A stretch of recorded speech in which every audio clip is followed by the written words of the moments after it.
Hey, welcome to Toddy D's Pro Wrestling Podcast. I'm your host, Brooklyn's own Toddy D. It is WrestleMania weekend, everybody, and I'm here to talk to you about, obviously, WrestleMania. Tonight is night one, Saturday, April 10, 2021. We actually have a crowd that's going to be there. From what I understand, an estimated 25,000, maybe less, maybe more. I'm not 100% sure. But time will tell, and not for nothing, I am looking forward to seeing the reactions of actual fans, live in attendance. It should be wonderful. I just hope everybody stays healthy and safe. They meet all the guidelines, and hopefully everyone will have a hell of a show. And this will hopefully be the first of many for returning live events. I, for one, have been looking forward to this for a long time, so hopefully this is a step in the right direction. And today at Toddy D's Pro Wrestling Podcast, I'm going to be talking about my predictions for WrestleMania, what I think, is going to happen, who's going to go over, who's not, and every, point in between.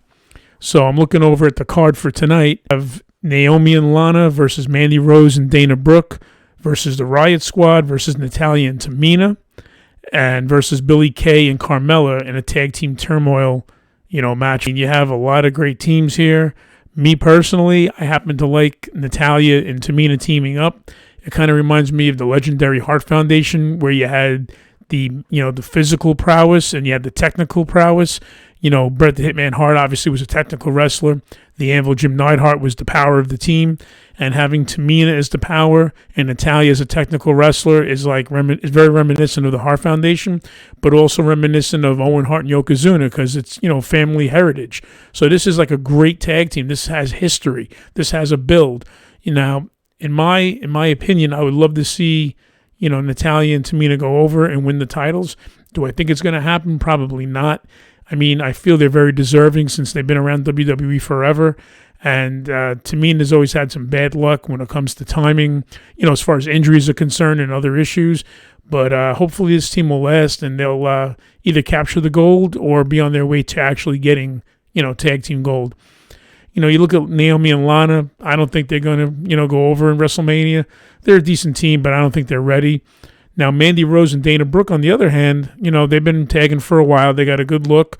They're pretty much well in sync. And if anyone out of this, team is going to go over, I can see, Mandy Rose and Dana Brooke. If anyone's going to become a new tag champion, that is, I think it's time for Dana Brooke and Mandy Rose to shine and actually go over and win the titles. You have the Riot Squad. No disrespect to them. They're a great team as well. I think they're up there. They've had some chances in the past. Maybe eventually they'll go over as a tag team, as champions, but I don't see it at WrestleMania. See anyone else actually winning this tag event because Billie Kay and Carmella, they just, got together as a tag team. If they went over, it'd be ridiculous. But hopefully Shayna Baszler and Nia Jax, they should retain. Or, like I said, look for Mandy Rose and Dana Brooke to become the new tag team champions. You have Shane McMahon against Braun Strowman in a steel cage. Now, honestly, I think this is the most ridiculous match that I've ever seen or heard of. This whole Bubba Braun thing, insulting his intelligence, it's such second-grade bullshit. And, as a wrestling fan, as I always say, since 77, this is very, very insulting as a fan. Not to disrespect Shane McMahon, because I think he's awesome. He's a great high flyer. He takes all these crazy bumps and risks. But you have so many people on the WWE roster that are deserving of having a spot at WrestleMania, and I feel this kind of takes away from a decent match. Braun, hopefully he'll get his due in being, embarrassed by Shane McMahon. Hopefully he'll throw him around. Shane's going to bump crazy in that steel cage, and obviously I think, my bet is on having Braun Strowman go over, winning the match. Now, this brings me to, I think, which is going to be a sleeper match. I think it's going to steal the show, and that's Cesaro versus Seth Rollins. These are two phenomenal talents. Seth Rollins got the drip going on with those crazy suits he's been wearing.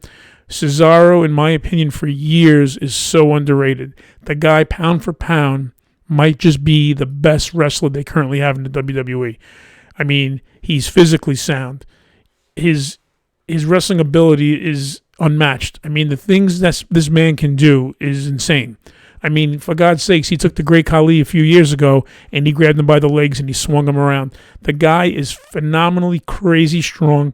He's got a great wrestling background. And it's a shame that he's been lost in the shuffle all these years. I mean, him and Sheamus were a great tag team. I liked him when he teamed with Tyson Kidd. I thought they were really good. But Cesaro, as a singles wrestler, he really deserves a push. Now, most likely, Seth Rollins will go over it in this card, in this match. But me, I'd like to personally see Cesaro go over and have, Rollins give him the rub. Seth's had a lot of great WrestleMania moments. And I feel Cesaro, even though, he's had some good moments in the past, I feel, in my opinion, give the guy the rub, give him a singles career, give him a singles push, give him like an IC title run or a U.S. title run. I mean, shit, if I was the booker, eventually I could see Cesaro being a heavyweight champ. He's that damn good, and I don't know why the WWE hasn't pulled the trigger yet on the guy. He's awesome. Look for Seth Rollins to go over. If we're up to me, if I had the pen, if I was doing the booking, I would definitely have Cesaro go over. But that's just my opinion. Now, here's a match that it just makes me like physically ill and disgusts me. And I know a lot of people out there who watch the podcast are going to disagree with me. That's all good and fine. Let's keep it nice and friendly. No reason to curse me out or hate on me. As, a wrestler once said who worked for NWA Cyberspace when I was there, shout out to you, Slick Wagner Brown. He used to always say, don't hate, appreciate. So don't hate what I'm about to say. Try to appreciate where I'm looking at and how how I look at it. And if you disagree, not a problem. Drop a comment on my YouTube page, or when you follow me at Toddy D Wrestling here on Twitter, hopefully you leave me a comment and, let me know how you feel. And that has to do with the match between, I can't even say the word, Bad Bunny and Damian Priest versus The Miz and John Morrison. Now, ever since John Morrison has been back in WWE, I've been praying, I've been begging for John Morrison to have a singles career. The dude is effing awesome. He's a great talent.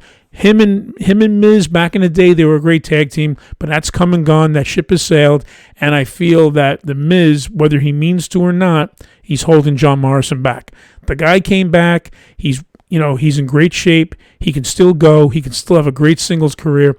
I can see guys like John Morrison getting pushed more, guys like Jeff Hardy being pushed more. There's so much talent in WWE that it's being thrown to the sidelines, being wasted for absolutely no reason, and I just don't understand why.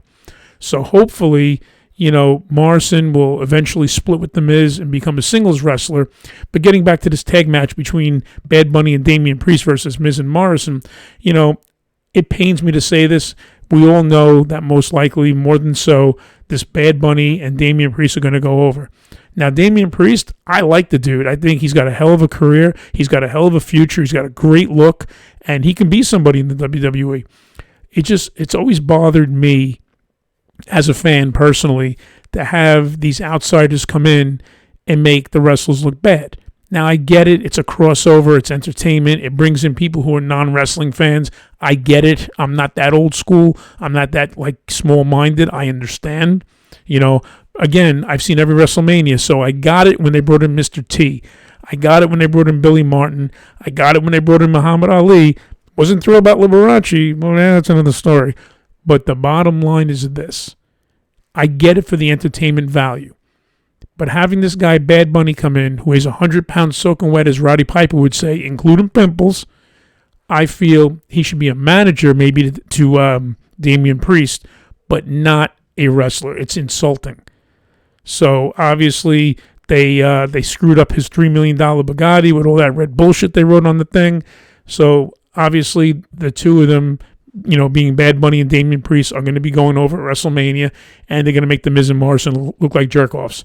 And I just think it's a sad state of affairs because at one point The Miz was an actual, headliner, and now he's more of like a joke. But, whatever it is.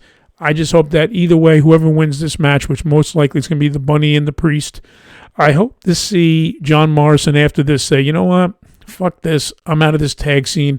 I'm going to go become a singles wrestler and hopefully push for a major title, whether it's the IC title, the US title, or even the heavyweight title. There's plenty of titles that, Morrison can actually be a contender for. So hopefully eventually Morrison will, become a singles wrestler. So now, speaking of tag teams, you got the Raw Tag Team Championship, the New Day against AJ Styles and Omos. Now, before I get into this match, here's my thing. There's no disrespect to the New Day. I think they're comical. I think they gel well. they're way over when it comes to, being over with the crowd and the fans. But here's the thing. Side note.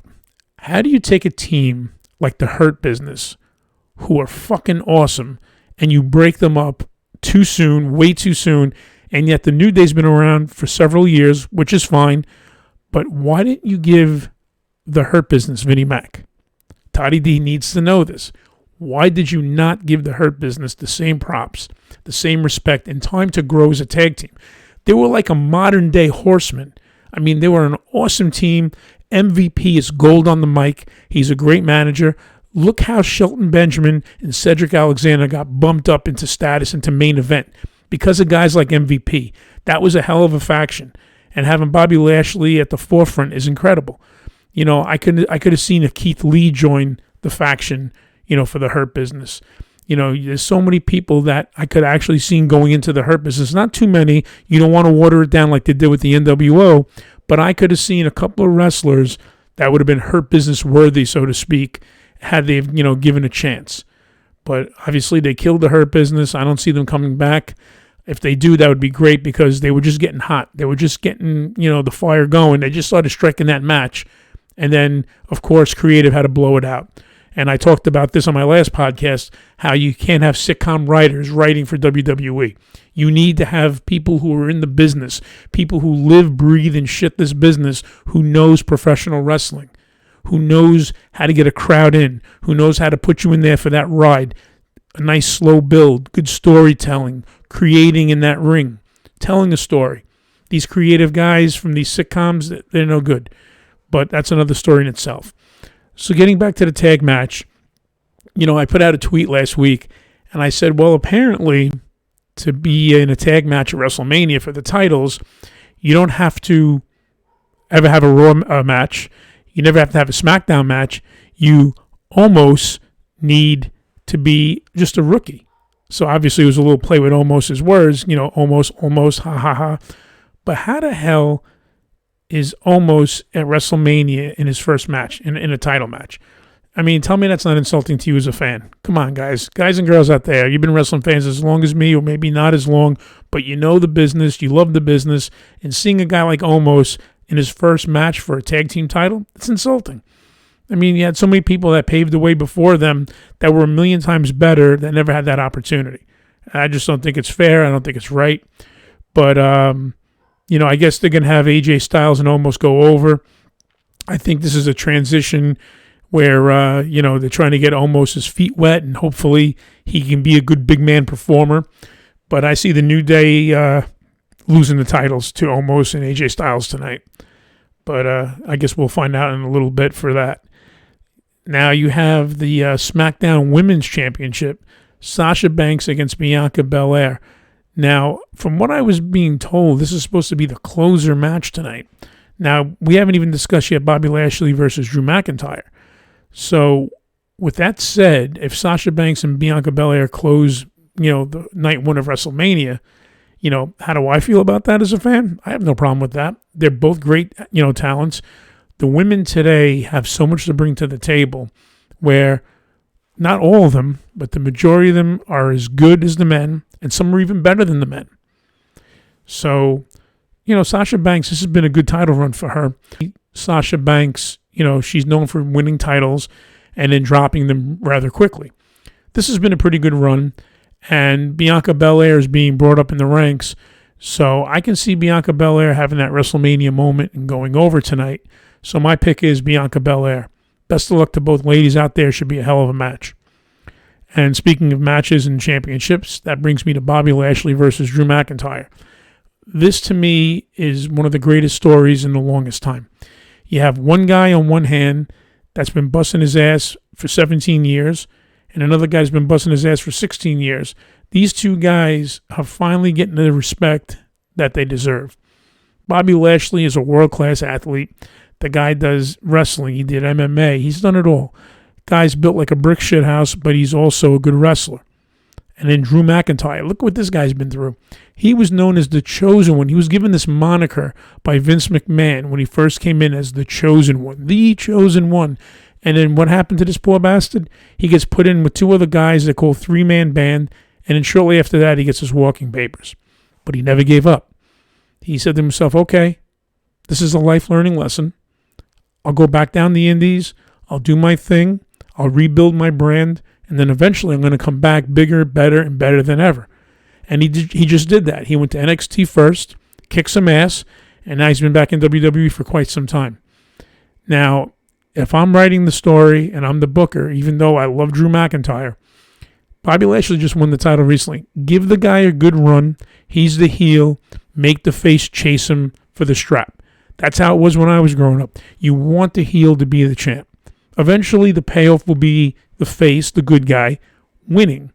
But if he wins right away, there's no story. There's no build. There's no bringing back the fans who are loyal to that face. The face needs to chase the title. So tonight, look for Bobby Lashley to go over. And then looking over here, that's the card for tonight. So hopefully it should be a great card. You know, I watched the Hall of Fame. It was good, but, you know, it's funny. I didn't know it was going to happen, actually. They didn't have people inducting people in the Hall of Fame this year.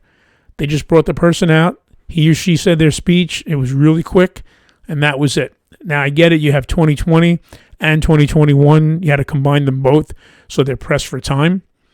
But come on. How is that the Hall of Fame? You have the inductor and the inductee. You know, I was looking for Ron Simmons to come out to induct JBL. You know, I was looking for the Hurricane to come out to induct Mighty Molly.